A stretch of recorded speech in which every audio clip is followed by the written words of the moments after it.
السلام علیکم ورحمۃ اللہ وبرکاتہ۔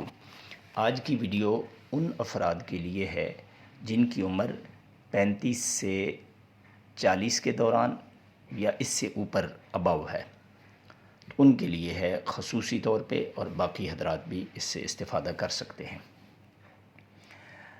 کیونکہ 35 سے 40 سال کے بعد کمزوری کا سفر شروع ہو جاتا ہے، اور زندگی کا یہ ایسا موڑ ہے کہ اس پر انسان کو اپنا زیادہ خیال رکھنے کی ضرورت ہوتی ہے۔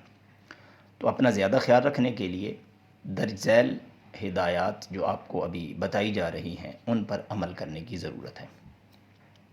نمبر 1، مستقل ورزش کرنے کی عادت ڈالیں اور اپنے جسم کو کسی نہ کسی طریقے سے حرکت میں رکھیں، کوئی نہ کوئی حرکت، یعنی اپنے بازوؤں کو، اپنے ہاتھوں کو، اپنے پاؤں کو ہلاتے رہیں۔ کوشش کریں پیدل چلیں، تیراکی کی اگر موقع ملے تیراکی کا تو وہ کریں، یا کوئی مؤثر ورزش جو ہے نا وہ کریں۔ اللہ کی طرف رجوع کا اہتمام کریں اور گناہوں سے مکمل بچنے کی کوشش کریں۔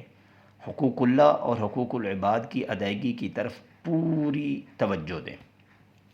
نمبر 3، حد سے زیادہ کھانے پینے کا شوق اب بالکل ختم کر دیں۔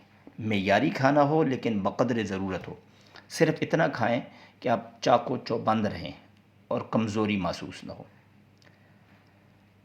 نمبر 4، گاڑی اور سواری وغیرہ پر کم سے کم سفر کریں۔ کوشش کریں کہ قریب اگر کام ہے تو پیدل سر انجام دیں، جیسے مسجد جانا، بازار وغیرہ جانا تو وہاں پر پیدل جائیں۔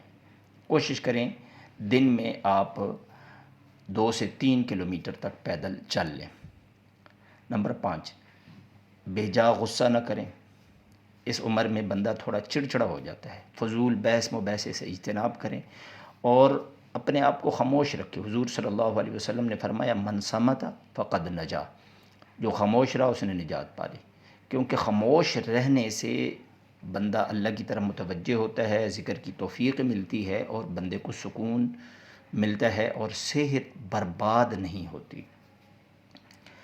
مال جمع کرنے کی ہوس کے بجائے اپنی ذات، اہل و عیال اور نیک کاموں میں مال خرچ کریں۔ جیسے عثمان رضی اللہ تعالیٰ عنہ کے متعلق ہے نا کہ انہوں نے سارا مال ایک دفعہ دے دیا، کسی نے کہا کچھ اپنے لیے رکھ لیتے، تو فرمانے لگے کہ میرا تو وہی ہے جو میں نے آگے بھیج دیا ہے، کیونکہ وہ آخرت میں مل جائے گا۔ اور کوشش کریں گہرے صدمے سے بچیں، کسی بھی ایسی چیز پر شدید افسوس نہ کریں جو آپ کے بس میں نہ ہو، بلکہ ایسی چیزوں کو بھول کر اطمینان سے آگے بڑھ جائیں۔ یعنی بعض اوقات ایسے صدمات آتے ہیں کہ بندہ بھول نہیں پاتا، لیکن اس کو بھولنے کی کوشش کریں اور اللہ پر چھوڑ دیں اور پڑھیں انا للہ و انا الیہ راجعون۔ عاجزی اختیار کریں۔ مال و دولت، جاہ و منصب، طاقت و قوت ایسی چیزیں ہیں جو انسان کو مغرور بنا کر تباہی کے دہانے پر لے جاتی ہیں۔ اپنے آپ کو منکسر المزاج رکھیں، اپنے آپ کو مٹا کے، وہ کہتے ہیں مٹا دے اپنی ہستی کو اگر کچھ مرتبہ چاہے، کہ دانہ خاک میں مل کر گل و گلزار ہوتا ہے۔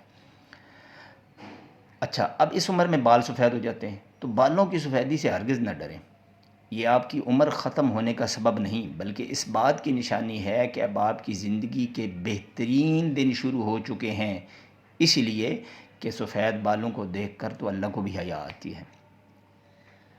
اب اللہ کی طرف سفر اپنا شروع کریں۔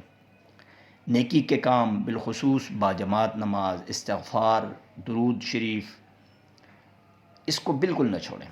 تیسرے کلمے کا ورد، اور بہتر یہ ہے کہ روزانہ 3 تسبیحات ضرور کریں، تیسرا کلمہ، درود شریف اور استغفار۔ ان ہدایات پر عمل کریں اور پھر دیکھیں کہ اللہ رب العزت آپ کی زندگی کو پرسکون کیسے بناتے ہیں۔ دعاؤں میں مجھ سمیت پوری امت کو یاد رکھیے گا۔ السلام علیکم ورحمۃ اللہ وبرکاتہ۔